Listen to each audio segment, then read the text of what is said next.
අද බොලිවුඩේ ඉන්න අතිශය සාර්ථක වසරකට කෝටි ගණනින් මුදල් උපයන කිලාඩි ලෙස හැඳින්වෙන අක්ෂේ කුමාර් කියන්නේ සිනමාවට පසුබිමක් නැතිව බිඳුවෙන් මාපු කෙනෙක් කියලා ඔයාලා දන්නවද?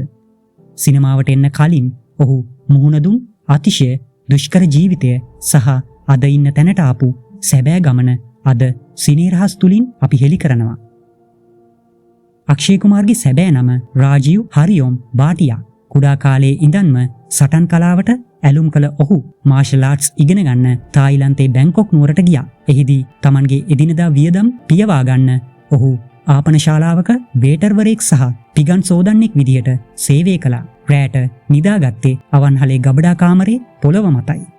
ඉන්දියාවට පැමිණි පසු සටන් කලා උපදේශකයෙකු ලෙස සේවය කරද්දී ඔහුගේ ශිෂ්‍යයෙකුගේ මාර්ගයෙන් ඔහුට මොඩල් කෙනෙක් ලෙස පෙනී සිටින්න අවස්ථාවක් ලැබුණා. එක දවසක මොඩලින් ෂූට් එකකින් ලැබුණු මුදල ඔහු මාසයක් උගන්වලා ගත්ත පඩියට වඩා වැඩි වුණා. එතනින් තමයි ඔහු Tamanගේ ක්ෂේත්‍රය වෙනස් කරන්න තීරණය කළේ.